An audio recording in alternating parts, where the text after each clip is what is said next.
Assalamualaikum warahmatullahi wabarakatuh. Bismillahirrahmanirrahim. Alhamdulillahi rabbil alamin. Wassalatu wassalamu ala ashrafil anbiya'i wal mursalin, Sayyidina wa maulana Muhammad wa ala alihi wa ashabihi ajma'in, amma ba'du. Allahumma barik lana fi majlisina hadha waj'alhu muhatan bil khairati wal anwari wal barakat wa waffiqna li salihil a'mali wal akhlaq birahmatika ya arhamar rahimin. Wa ba'du, anak-anakku semua, mengawali pengajian kita pada malam hari ini, untuk lebih berkahnya kita awali dengan bersama-sama membacakan suratul Fatihah kepada Nabiullah Muhammad sallallahu alaihi wasallam, kepada kedua orang tua kita masing-masing, kepada seluruh guru-guru yang pernah mengajar dan mendidik kita, kepada seluruh ulama dimanapun mereka berada, lebih khusus kepada Andre Guruta Haji Abdurrahman Ambo Dalle sebagai penulis kitab Risalah Rabbi Ja'alni Muqimas Shalah, yang insyaallah akan kita baca pada malam hari ini. Al-Fatihah. A'udzu billahi minasyaitonir rajim. Bismillahirrahmanirrahim. Alhamdulillahi rabbil alamin. Ar-Rahmanir Rahim, Maliki yaumiddin. Iyyaka na'budu wa iyyaka nasta'in. Ihdinas siratal mustaqim. Siratal ladzina an'amta 'alaihim ghairil maghdubi 'alaihim waladdallin. Amin. Insyaallah pengajian kita pada malam hari ini, kita akan melanjutkan bacaan dari kitab yang ditulis oleh Al-Mukarram Andre Guruta Haji Abdurrahman Ambo Dalle yang berjudul Risalah Rabbi Ja'alni Muqimas Shalah. Kitab ini berbicara tentang tata cara salat dan hikmah-hikmahnya. Sebelum kita lanjut, karena banyak mahasiswa baru, sekedar informasi. Pertama, diupayakan pengajian kita untuk setiap malam Kamis. Tapi tadi Syekh Taha menawarkan agar ditukar waktunya. Pengajian malam Senin ditukar dengan pengajian malam Kamis. Insyaallah kita akan membaca kitab Risalah Rabbi Ja'alni Muqimas Shalah. Yang belum memiliki kitabnya, silahkan dihubungi stafnya Madrasah Ihdadiyah, Ustadz Ahmad Syakir atau Ustadz Aki, atau populer di kampus 1 Kak Aki. Ya, silahkan dihubungi. Insya Allah mudah-mudahan masih ada stoknya di Ihdadiyah. Kalaupun ternyata sudah habis, nanti kita cetakkan kembali. Yang kedua yang ingin kita sampaikan bahwasanya Andre Guruta Haji Abdurrahman Ambo Dalle ternyata meninggalkan berbagai macam karya ilmiah dalam bentuk tulisan kitab, dan kitabnya Guruta itu bisa diklasifikasi dalam dua bagian. Pertama, ada kitab yang diperuntukkan khusus untuk santri, dan ada kitab yang diperuntukkan untuk masyarakat umum. Ketika kitab itu ditulis yang tujuannya untuk santri DDI, maka Andre Guruta menulis kitabnya dalam bahasa Arab. Seperti misalnya kitab usul fikihnya beliau, Mursyidut Tullab, itu disusun dalam bahasa Arab. Tetapi apabila kitabnya itu diperuntukkan untuk masyarakat umum, yang mana masyarakat yang dihadapi oleh Guruta Ambodalle adalah masyarakat Bugis, karenanya kitab yang beliau tulis ditulis dalam bahasa Bugis, tulisan Lontara Bugis. Ya. Kenapa? Karena itu diperuntukkan untuk masyarakat umum. Termasuklah kitab yang kita baca sekarang, judulnya Risalah Rabbi Ja'alni Muqimas Shalah. Kedengaran judulnya berbahasa Arab, tapi ternyata isinya berbahasa Bugis, tulisan Lontara. Karenanya untuk membaca kitab ini dua syaratnya. Satu, bisa berbahasa Bugis. Dua, bisa membaca Bugis. Jadi bisa berbicara Bugis.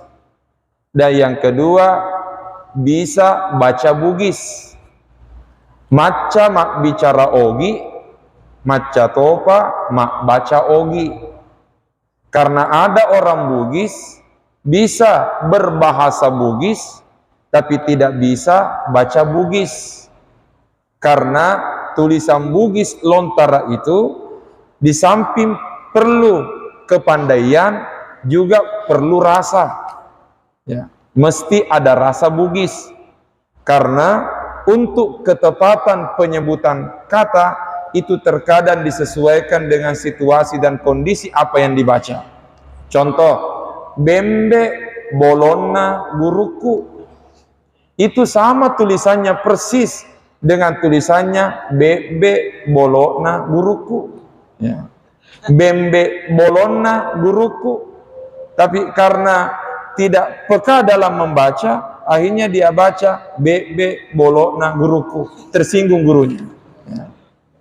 Atau misalnya tulisannya mengatakan puang tawerenga manitu pakapala, tapi begitu dia baca puang tawereka manitu pakapala.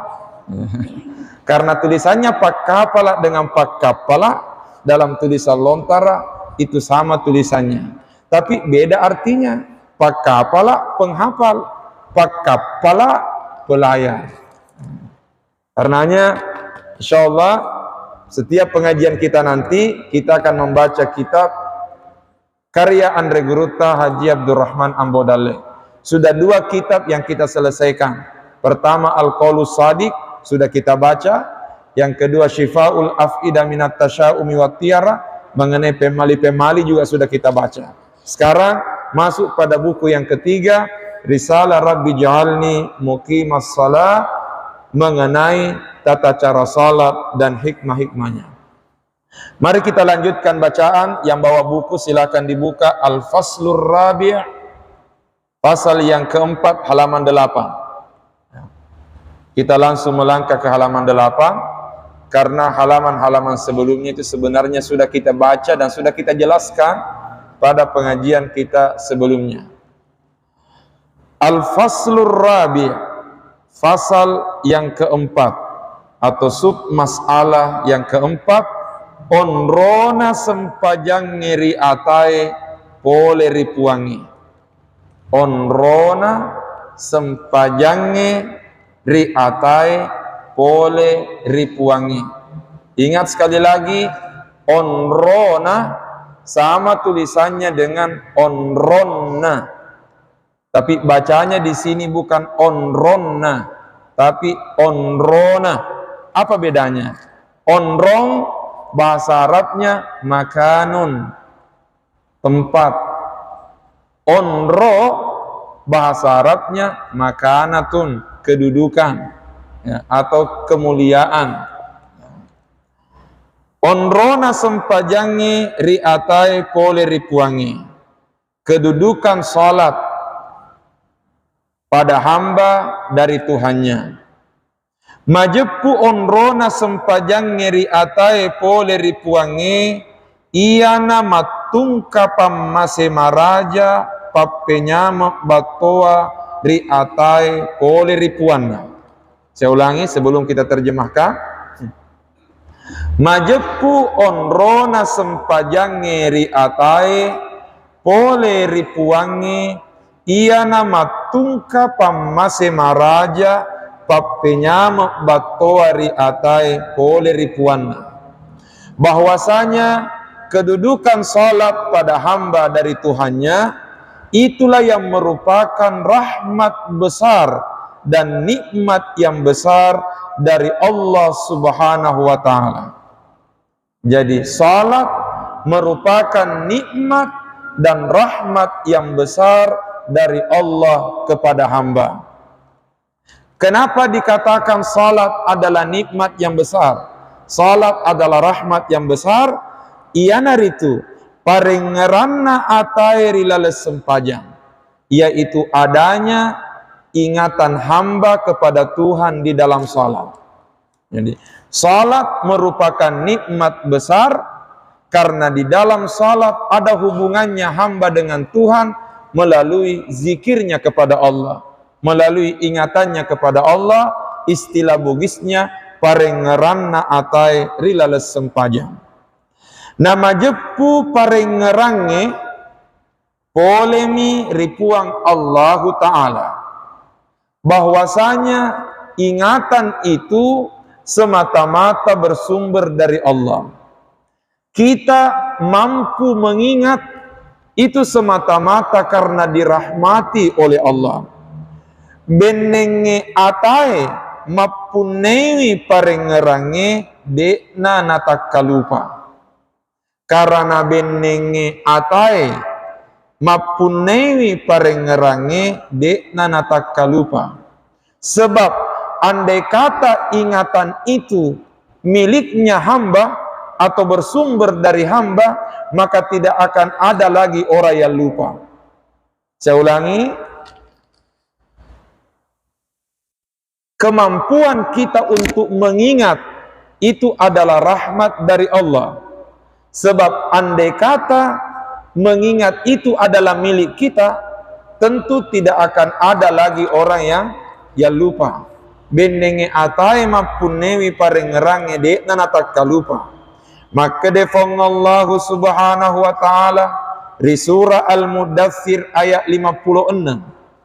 Allah Subhanahu wa taala berfirman dalam surah Al-Mudaththir ayat 56, "Wa ma yazkuruna illa ayyasha Allah." Kata Allah, "Wa ma yazkuruna illa ayyasha Allah." Nade narengerang atai sangadina napuelo pipuang Allah Ta'ala, bahwasanya manusia itu, mereka itu tidak akan mampu mengingat kecuali Allah menghendakinya. Jadi, wa ma yazkuruna illa ayyasha Allah. Nade narengerang atai sangadina napuelo pi puang Allah Ta'ala. Artinya seorang hamba manusia tidak mampu mengingat kecuali dikehendaki oleh Allah.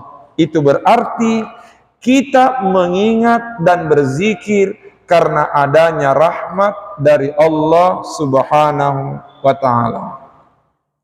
Sebelum lanjut, mari kita ingat salah satu ayat Allah dalam Al-Quran. Fazkuruni azkurkum. Ingat aku, niscaya aku akan mengingatmu. Solang ini, ingat aku, niscaya aku akan mengingatmu. Kalau kita membaca sepintas ayat ini, terkesan ada pesan bahwasanya nanti Allah mengingat kita kalau kita mengingatnya terlebih dahulu. Karena fazkuruni azkurkum, ingat aku, niscaya aku akan mengingatmu. Seolah-olah memberi pesan bahwa nanti Allah mengingat kita apabila kita mengingatnya. Padahal kemampuan kita mengingat Allah karena Allah yang mengingat kita. Paham di sini? Saya ulangi, ayatnya mengatakan fazkuruni azkurukum. Ingat aku, niscaya aku akan mengingatmu. Seolah-olah tersirat pesan, nanti Allah ingat kita kalau kita mengingatnya. Padahal kita bisa mengingat Allah karena Allah yang mengingat kita lebih duluan. Artinya apa? Ketika hamba mengingat Tuhan, ketika manusia yang mengingat Allah, itu berarti dia beribadah kepada Allah. Tapi ketika Allah yang mengingat manusia, ketika Allah yang mengingat hambanya, maka itu berarti dia merahmati hambanya. Inilah perbedaan antara zikirnya hamba dengan zikirnya Tuhan. Ketika hamba yang berzikir, itu berarti dia beribadah. Tapi ketika Tuhan berzikir kepada hambanya, itu berarti Tuhan merahmati hambanya. Sehingga fazkuruni azkurukum, ingat aku, niscaya aku akan mengingatmu. Maka di situ memiliki makna, sembah aku, beribadahlah kepadaku, niscaya aku akan merahmatimu. Tapi ingat, kemampuan kita berzikir, kemampuan kita beribadah, kemampuan kita menyembahnya karena kita dirahmati oleh Allah. Itulah sebabnya Rasulullah sallallahu alaihi wasallam mengingatkan kita semua bahwa setiap kali kita selesai melaksanakan salat 5 waktu, selesai melaksanakan salat 5 waktu, Rasulullah berpesan kepada kita semua melalui salah seorang sahabatnya yang bernama Muaz bin Jabal radhiyallahu anhu. Kata Nabi, usika ya Muaz, saya berpesan kepadamu wahai Muaz. Artinya Nabi berbicara kepada Muaz yang sebenarnya tujuannya untuk kita semua umatnya. Kata Nabi, la tad'anna fi duburi kulli salatin antakula, jangan sama sekali engkau lupakan, jangan sama sekali engkau tinggalkan, setiap selesai melaksanakan salat 5 waktu, jangan sama sekali kamu lupakan untuk membaca Allahumma a'inni ala dzikrika wa syukrika wa husni ibadatika. Nabi mengajari kita doa ini dibaca setiap selesai salat. Allahumma a'inni ala dzikrika wa syukrika wa husni ibadatika.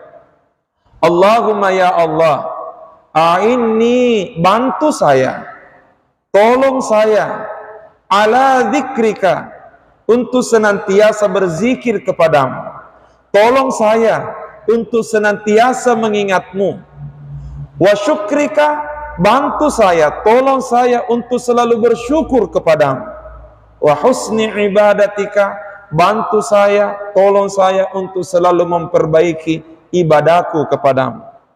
Jadi Allahumma a'inni ala dzikrika wa syukrika wa husni ibadatika. Andai kata, sekali lagi, andai kata zikir itu, kemampuan kita mengingat itu bersumber dari kita, tidak mungkin Nabi berdoa, ya Allah bantu saya. Tetapi ketika Nabi berdoa dan mengajari kita doa Allahumma a'inni ala dzikrika, maka itu merupakan isyarat kemampuan kita berzikir, kemampuan kita mengingat Allah itu semata-mata karena adanya nikmat dan karunia dari Allah. Itulah sebabnya salat adalah nikmat yang besar, karena dalam salat kita ingat Allah, sementara ingat Allah itu adalah nikmat yang besar dari Allah Subhanahu wa ta'ala. Jelas ya? Oke, sebelum lanjut, sedikit tambahan penjelasan. Jangan sampai diantara anak-anakku semua yang mahasiswa baru bertanya-tanya dalam hati ketika ikut melaksanakan salat berjamaah, kemudian kita zikir berjamaah setelah salat, kenapa imam di depan? Imam koso ini padahal jadi imam, tapi ternyata bacanya tetap Allahumma a'inni ala dzikrika wa syukrika wa husni ibadatika. Kenapa tidak dirubah menjadi Allahumma a'inna? Padahal kita kan berjamaah, mestinya kalau jadi imam mesti memasukkan juga makmumnya. Jelas ya? Nah, ketahuilah, beda doa berjamaah dengan zikir berjamaah. Beda doa berjamaah dengan zikir berjamaah. Doa berjamaah, satu orang membaca, yang lain mengaminkan. Saya ulangi, doa berjamaah, satu orang yang membaca, yang lain mengaminkan. Sebagai contoh, doa barazanji. Begitu selesai dibaca barazanji, ditutup dengan pembacaan doa barazanji.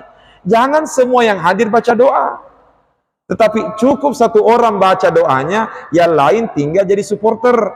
Ya, amin, amin. Jadi tugasnya yang lain, amin, amin, amin. Karena banyak yang mengaminkan, oleh karenanya yang baca doa jangan SDM, jangan selamatkan diri masing-masing. Tapi mestinya ketika baca doa, doanya jamaah, memasukkan jamaahnya. Itulah doa berjamaah. Tapi kalau zikir berjamaah sama-sama berzikir, sama-sama membaca. Paham di sini? Doa berjamaah, satu membaca, yang lain mengaminkan. Tapi zikir berjamaah, jangan imamnya berzikir, yang lain mengatakan amin. Ya. Tapi zikir berjamaah itu sama-sama membaca, sama-sama berzikir. Karena sama-sama berzikir, sehingga itulah sebabnya tetap dibaca Allahumma a'inni ala dzikrika. Tolong saya. Kenapa? Karena sama-sama membaca. Lalu mungkin ada yang mengatakan, tapi itu kan doa. Itu kan artinya doa Allahumma ini kan doa. Jawabannya, benar, intinya doa. Tapi itu dibaca sebagai zikir. Saya kasih contoh. Kalau kita salat, duduk di antara dua sujud. Duduk di antara dua sujud.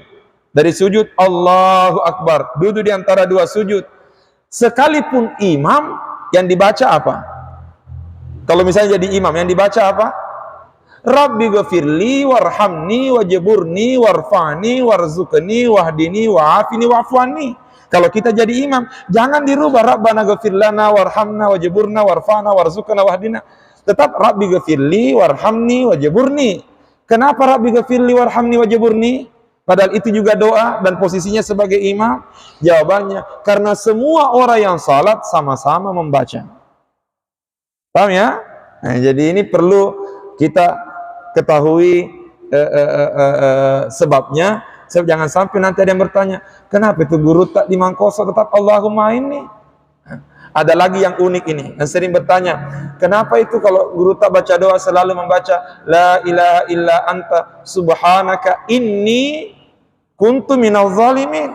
Padahal ini kan sudah doa. Mestinya la ilaha illa anta subhanaka inna kunna minal zalimin. Karena ini sudah masuk dalam kategori doa. Jawabannya, hadisnya Nabi mengatakan, hadisnya Nabi, siapa yang membaca doanya Nabi Yunus alaihi salam, maka pasti doanya dikabulkan oleh Allah. Doanya Nabi Yunus, apa doanya Nabi Yunus? La ilaha illa anta subhanaka inni kuntu minal zalimin. Itu doanya Nabi Yunus. Karena kapan dirubah menjadi la ilaha illa anta subhanaka inna kunna minal zalimin, itu sudah menjadi doanya kita, bukan lagi Nabi Yunus. Paham di sini? Maka Nabi kita bacaan Nabi Yunus. Bacaan Nabi Yunus, la ilaha illa anta subhanaka inni kuntu minal zalimin. Aku merubah mencaji la ilaha illa anta subhanaka inna kunna minal zalimin. Tanyana bacaan Nabi Yunus, bacaan mani. Paham di sini? Ya. Tapi tidak salah juga kalau dirubah menjadi inna kunna minal zalimin. Jangan juga disalahkan. Tetapi pastinya bahwa itulah asbabnya. Itulah sebabnya mengapa di sini selalu diamalkan seperti itu. Lagi-lagi ini perlu kita perjelas untuk mematangkan alasan dan argumen mengapa kita lakukan seperti itu. Tapi bukan berarti salah kalau ada yang merubah. Ya. Jangan langsung katakan, salah ya, bid'ah. Ya, tidak demikian ya. Jadi kita hanya perlu mengetahui mengapa kita beramal demikian tanpa harus menyalahkan amalannya orang lain. Oke. Inilah petunjuk yang kita dapatkan dari kitab Nyandre Guruta, bahwasanya zikir atau ingat kepada Allah itu adalah pemberian dari Tuhan. Sebab andai kata kemampuan mengingat itu dari kita, tidak akan ada lagi orang yang lupa. Tapi ternyata fakta menunjukkan ada orang melaksanakan sholat, begitu dia baca kuliah ternyata tidak pernah sampai pada lakum dinukum waliyadin. Ya, karena terputar-putar terus tidak menemukan lakum dinukum waliyadin. Itu menunjukkan bahwa wa ma yazkuruna illa ayyasha Allah. Nade narengerang atai sangadina puelo pifong Allah Ta'ala. Hamba tidak mampu mengingat kecuali dikehendaki oleh Allah. Mari kita lanjutkan. Jadi parengeranna atai rilales sempajang pammasesi matami pole ripuanna. Karena itu ingatan hamba di dalam salat itu merupakan nikmat semata dari Allah. Jadi parengeranna atai rilales sempajang pammasesi matami pole ripuanna.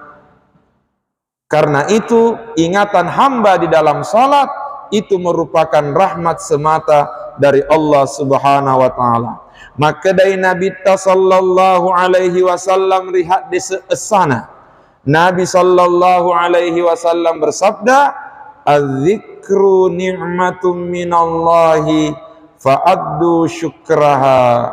Az-zikru ni'matun minallahi fa'addu syukraha. Naya parengerange, kata Nabi, naya parengerange pammasesi matai pole ripuang Allah Ta'ala, bahwasanya kemampuan berzikir, kemampuan mengingat itu adalah nikmat semata dari Allah Subhanahu wa Ta'ala.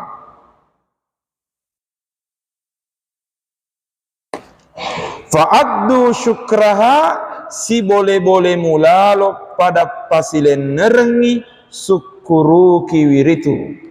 Karena itulah semestinya kalian berusaha untuk mensyukurinya. Ya. Saya ulangi, kata Nabi, az-zikru ni'matum minallah. Naya parengerange pammasesi matai pole ripuang Allah Ta'ala, fa'addu syukraha, si boleh-boleh mulalo pada pasilen nerengi syukuru kiwiritu. Karena itu upayakanlah untuk mensyukurinya.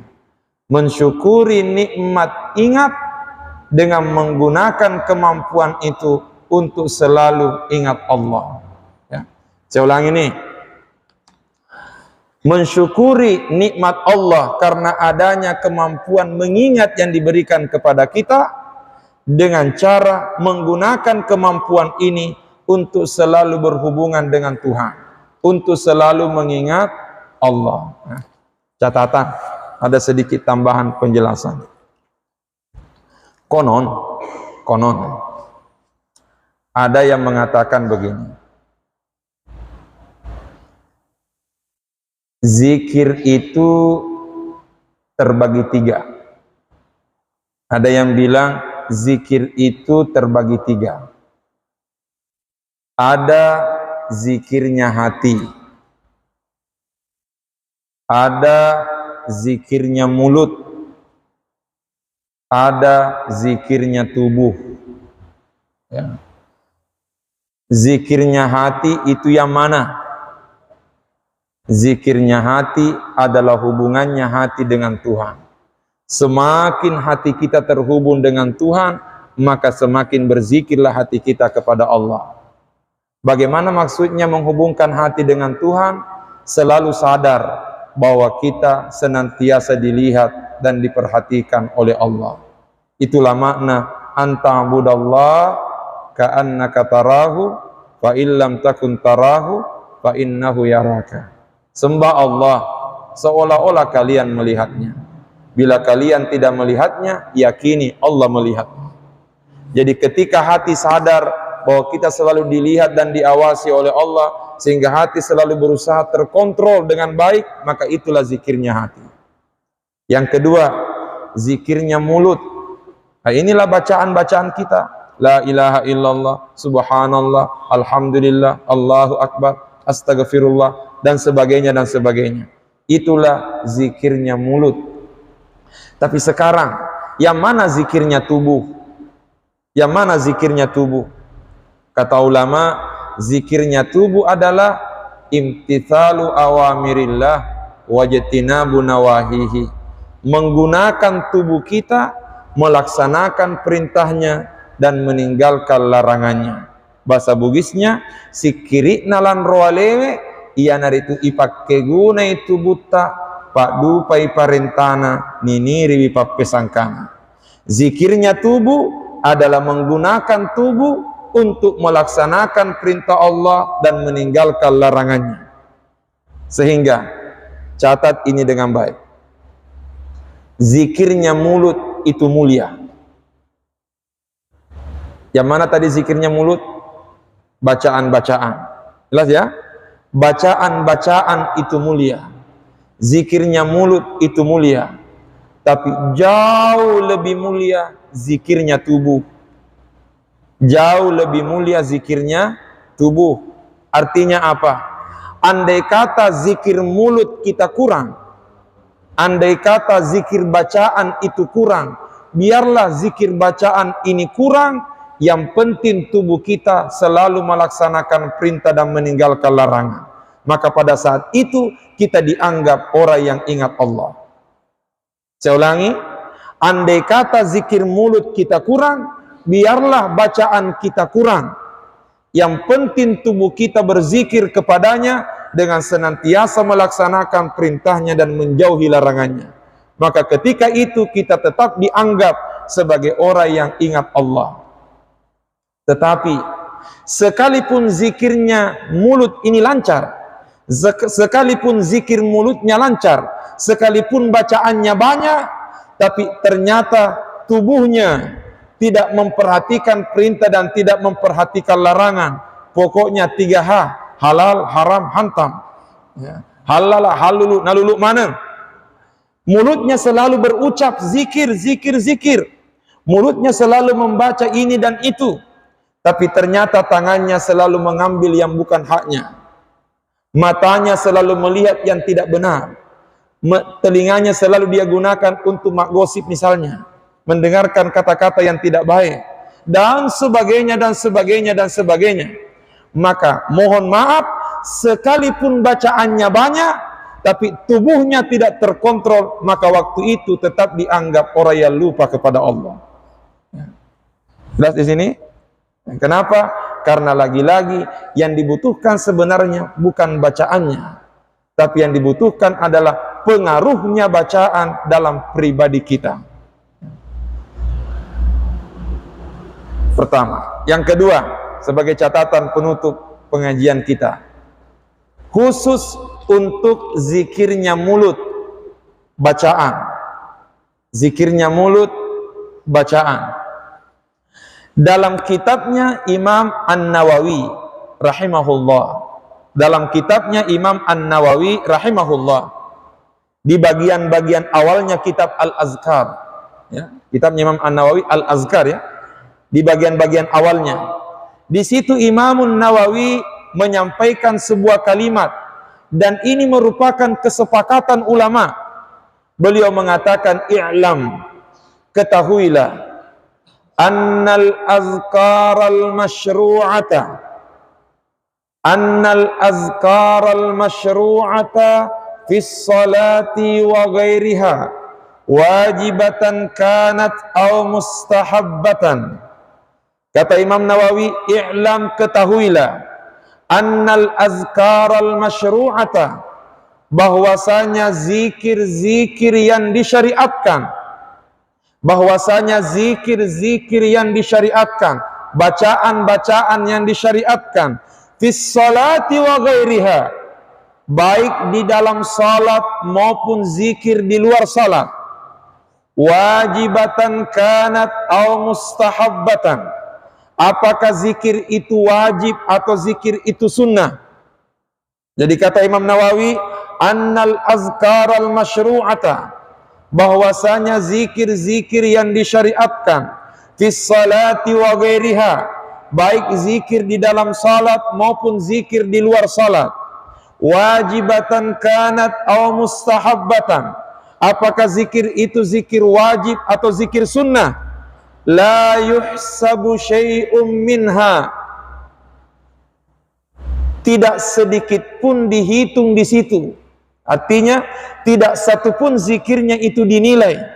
Wala yu'taddu bih, dan tidak akan dihitung. Artinya tidak dianggap dan tidak dinilai apa yang kita baca.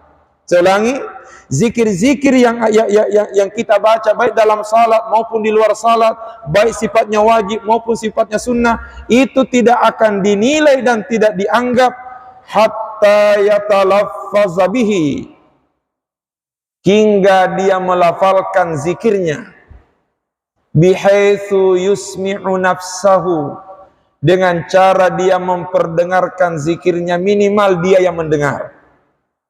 Idza kana sahihas sam'i, selama pendengarannya sehat.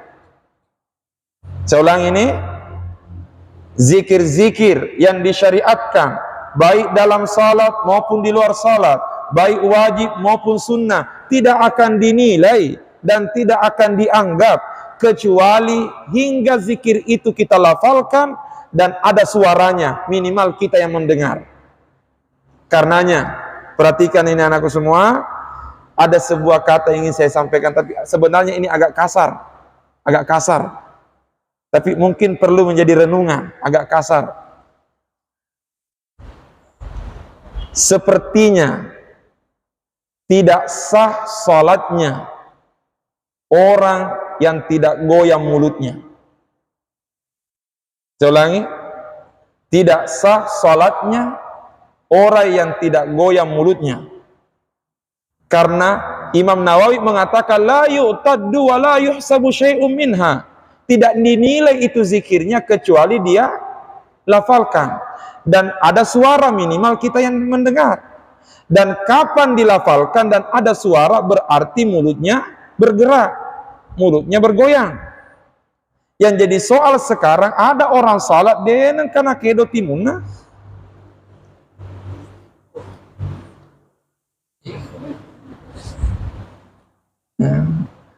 mungkin dia membaca, mungkin menurut dia membaca, tetapi membacanya dalam hati, bukan di mulut. Kalau begitu bukan membaca, itu berpikir. Jadi kalau cuma hatinya saja yang membaca, itu bukan membaca, nah itu berpikir. Sementara Imam Nawawi secara itu bukan, nanti dia jelaskan, jelas dalilnya itu, la yuhsabu syai'um minha wa la yu'taddu bih, tidak dinilai, tidak dianggap kecuali kita lafalkan dan ada suara, minimal kita yang mendengar. Mungkin ada yang mengatakan, kenapa mesti disuarakan? Nah, Tuhan kan maha mendengar, Tuhan kan tidak tuli. Tuhan tidak tuli. Ingat, kalau Allah tidak tuli, karenanya kalau berzikir ada suara. Kalau memang yakin Allah tidak tuli, karenanya kalau berzikir ada suara. Sebab berbicara dengan orang tuli ada dua cara.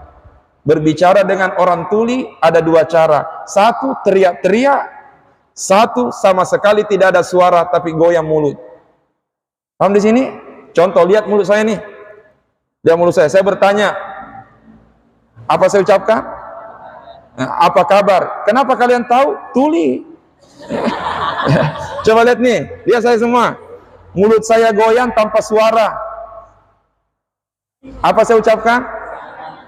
Kenapa tahu? Tuli. Siapa namamu? Ya. tidak ada suara tapi goyang mulut. Kalau memang yakin Allah tidak tuli, karenanya kalau berzikir bersuara. Karena kapan tidak ada suara itu sama artinya berbicara dengan yang tuli. Paham di sini? Itulah sebabnya Imam An-Nawawi mengatakan la yuhsabu syai'un minha wa la yu'taddu bi. Tidak dinilai dan tidak dianggap hatta yatalaffaza, hingga dia lafalkan bihaitsu yusmi'u nafsahu, dengan cara dia perdengarkan minimal dirinya yang mendengar. Idza kana sahihas sam'i, selama pendengarannya baik. Yang jadi soal kalau orang tuli memaksakan untuk mendengar, gora-gora itu. Ya. Nah, ini jadi karena ini fenomena sekarang nih.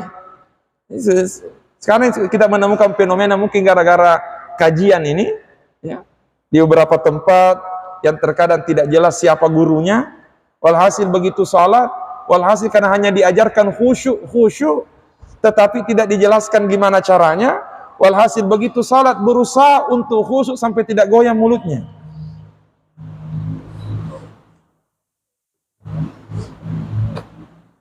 Ingat, mesti dilafalkan dan ada suara. Jelas deh? Karena hanya sirik-sirik.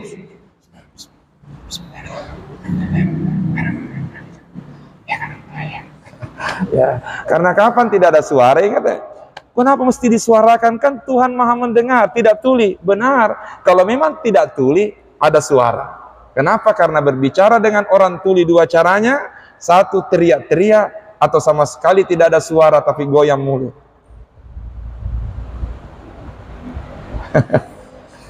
Ya, saya kira demikian pengajian kita pada kesempatan kali ini. Mudah-mudahan kita semua dirahmati dan diberkahi oleh Allah Subhanahu wa taala. Allahu a'lam. A'udzu billahi minasyaitonir rajim. Bismillahirrahmanirrahim. Alhamdulillahirabbil alamin. Allahumma shalli ala sayyidina Muhammad wa ala alihi wa sahbihi wa sallim. Allahumma anfa'na bima 'allamtana wa 'allimna ma yanfa'una warzuqna ilma yanfa'una. Rabbana zidna ilman warzuqna fahman. Subhanaka la ilma lana illa ma 'allamtana innaka antal alimul hakim. Rabbana atina fid dunya hasanah wa fil akhirati hasanah wa qina azabannar. Sallallahu ala sayyidina Muhammad wa ala alihi wa sahbihi wa sallam. Subhana rabbika rabbil izzati amma yasifun wa salamun alal mursalin walhamdulillahi rabbil alamin. Allahumma salli afdala salatin ala as'adi makhluqatika sayyidina Muhammad wa ala alihi wa sahbihi